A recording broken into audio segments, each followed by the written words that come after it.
Ano mo naman yung nagtitipid ka tapos bibigay din, di ba? So electrical, ano nga ba yung kagandahan niya? At ano nga ba yung layout na kailangan natin sundin sa paraan ng mga ganito? At isa pa, para ma-meet natin yung kagandahan at hindi mahihirapan sa paghugot ng wire. Kaya electrical kasi mga kamusta, meron tayong mga technique para mapadali at may mga technique din tayo para mas maging maayos yung proseso. So kung napapansin nyo to, sa usapin ng utility box na to, kung napapansin meron tayong masking tape na nilagay dito. Masking tape para hindi pumalus yung thread niya. So maraming nag-comment nga dun sa may comment section, dun sa post ko sa page. Pinagtatawanan nila at aksaya daw tayo ng materyales. Ang isang bagay kasi mga kamusta kung bakit namin pinapasobrahan niya.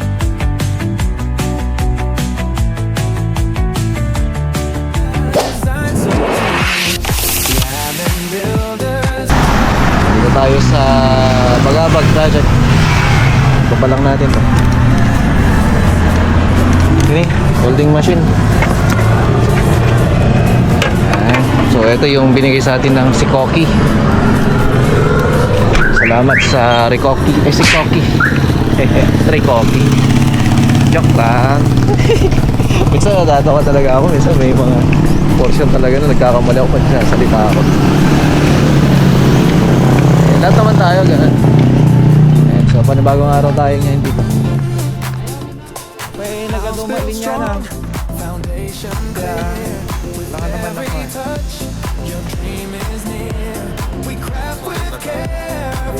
sana yung aircon na pa nga, dapat dalawa yan. Ay, ceiling lang to na.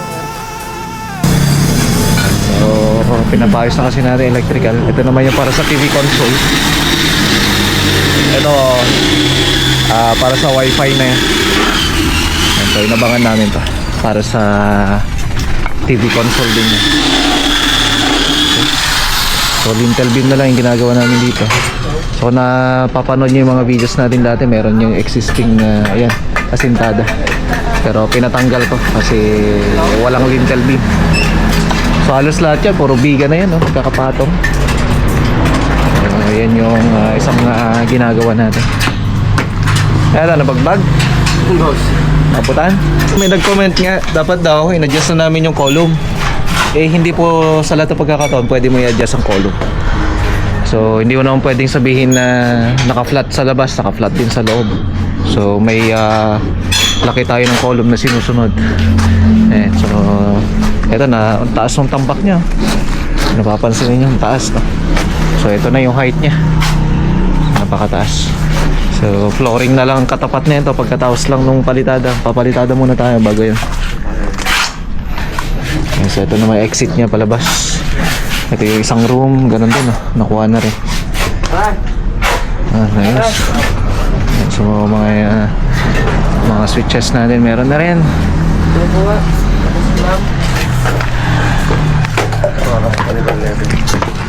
Okay. So ito yung master's bedroom. Ito yung electrical na lang naman na yung kailangan din ayusin dito.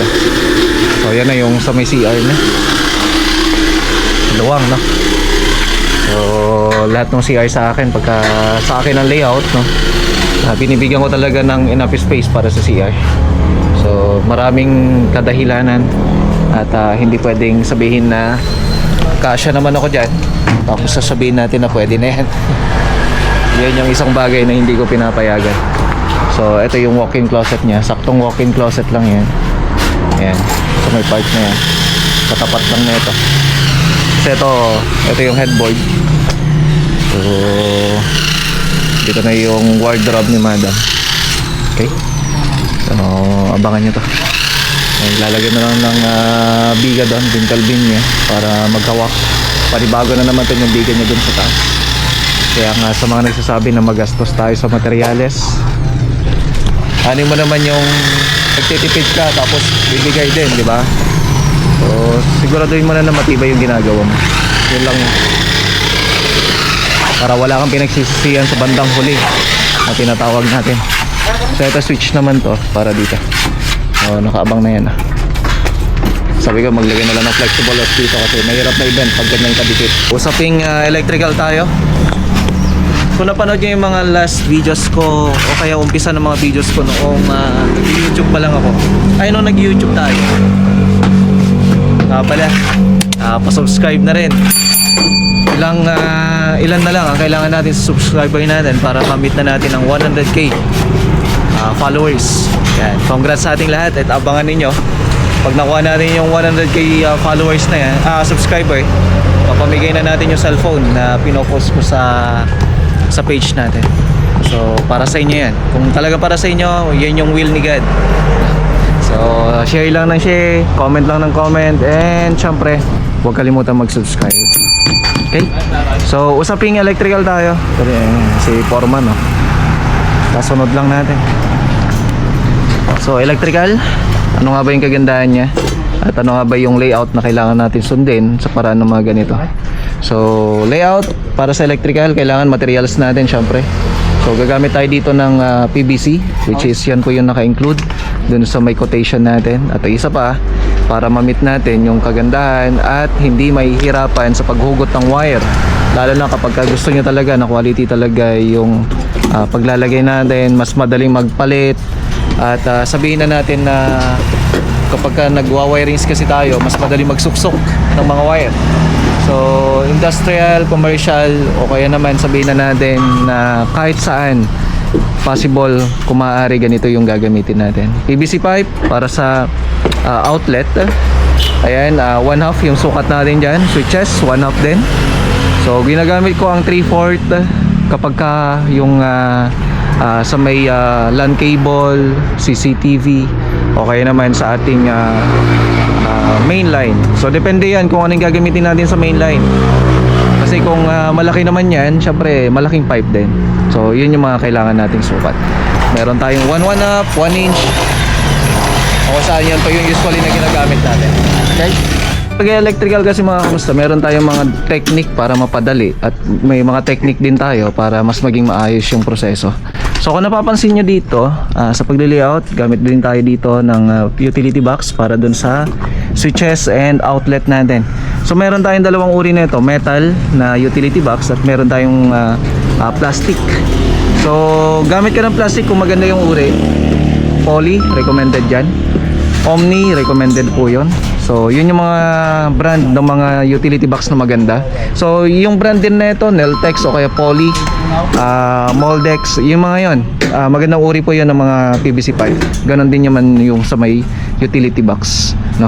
Utility box, junction box, yun po yung mga usually na ginagamit natin na magagandang uri ay yung mga branded talaga. So wag kang gagamit ng hindi branded kasi baka pag kinakabit mo yan, bali ka agad itong mga to. Ito kahit na ganyan-ganyan mo, hindi yan mababali. So kung napapansin nyo to, sa usapin ng utility box na to, kung napapansin meron tayong masking tape na nilagay dito. Masking tape para hindi po malust yung thread nya. So usually kasi ang problema ng mga electrician natin, pagka hindi yan nailagyan ng masking tape sa mga butas nung papunta sa thread, ay nangyayari po dyan, nalalagyan ng halo. Ngayon pag nililinisan mo, pag nilagyan mo na ng screw, nalulus thread na, nasisira na yan. So sayang yung effort mo, sayang yung materials mo, wala ka nang malasakit sa may-ari at saka sa contractor. So kung napapansin nyo rin, naka-usli ito based dun sa kung ano yung kapal ng palitada natin. Huwag nyong sasabihin na pwede mo nang ilagay yung utility box na nakapaskil lang dyan o kaya man sobrang lubog. So isipin na lang natin yan, kapag sobrang lubog yan, gagamit ka na naman ng utility screw na aabot ng 1/2 o kaya 2 inches. So bibili ka na naman nun, 2 piso, 3 piso, isang piraso, i-multiply mo lahat yan, times 2 pa. So ang nangyayari niyan, nagiging doble trabaho tayo, doble materials. Kahit nasabihin mo na 3 piso lang isang piraso nun, eh sa dinami-dami ng proyekto mo tapos ganun ang trabaho mo, bagsak yun. Okay? So isipin din natin yun.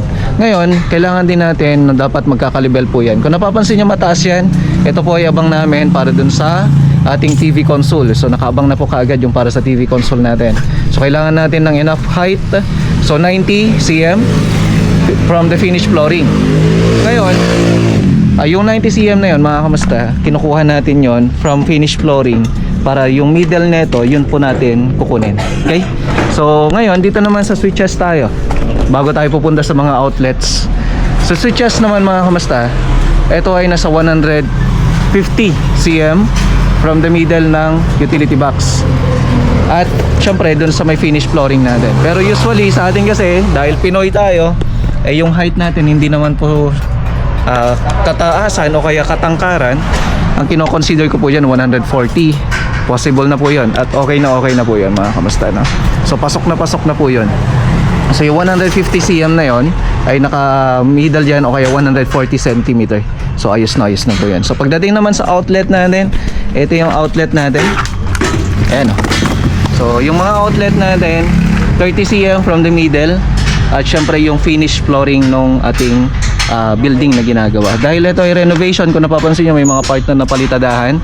So kailangan natin iangat yan para makuha yung saktong palitada niya mga kamusta, para hindi naman naghahabol. At yung 30 cm na yun mga kamusta, dapat level naman po yan. Huwag naman po yung dahil meron naman yung switch o kayo outlet na po pwede mo i-adjust na sinasabi nga ng karamihan, eh huwag ganon ang magiging basehan natin. At ang isa pa, napapansin nyo, bakit nga ba sobra-sobra yung mga PVC pipe namin? So halos lahat, sobra-sobra po yan. Ayan o. Ayan, sobra. Lahat yan, sobra. Ayan o. So ano nga ba yung purpose nyan? So maraming nag-comment nga dun sa may comment section, dun sa post ko sa page. Pinagtatawanan nila at aksaya daw tayo ng materyales. Ang isang bagay kasi mga kamusta kung bakit namin pinapasobrahan yan, pinasobrahan ko yan sa electrician natin. Actually, matagal na siyang electrician pero sabi ko, ako yung nag-decide na sabi ko, taas natin. Ayun yung electrician natin.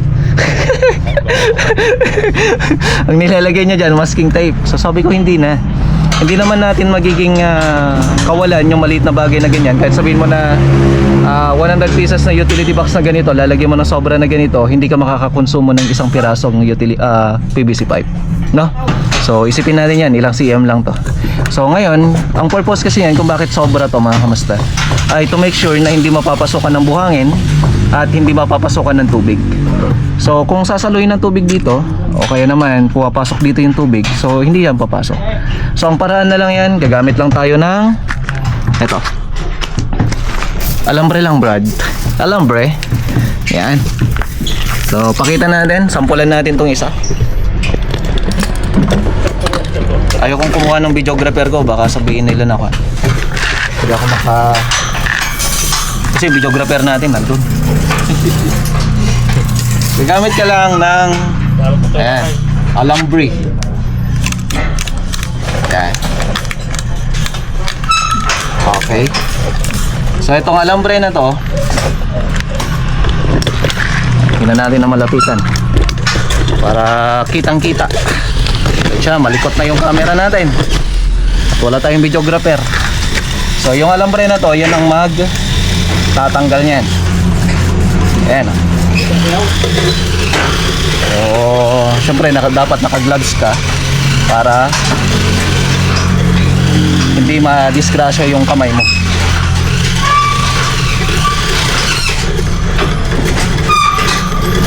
Oh yeah, ganun lang kadali.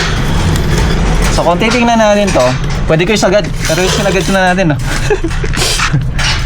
Oh yan, ganyan kalinis. So pagka tinanggal mo yan, gamit lamang yung alambre, wala na. Tsaka sigurado ka hindi pa malalagyan ng buhangin o kaya naman batok. So sa ngayon, papatakpan ko na to kasi nabalatan na, ay natanggalan na, hindi pa tapos yung palitada. So yun yung purpose niya kung bakit pinapadiretso ko to. Okay. So yung purpose na yun mga kamusta, malaking bagay po yun. Malaking aspeto pagdating sa pag-electrical. Okay? So kung titingnan natin, sabi ko nga, diskarte na lang yan. Diskarte.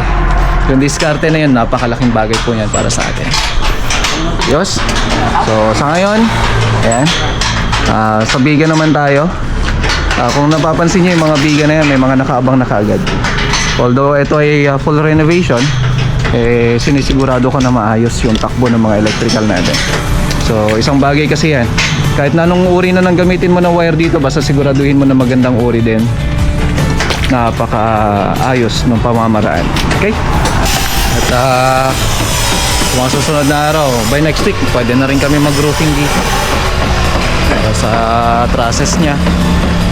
Matapos lang itong biga kasi sa ngayon popormahan pa lang ho yan. Unahin yung gitna para diretso na.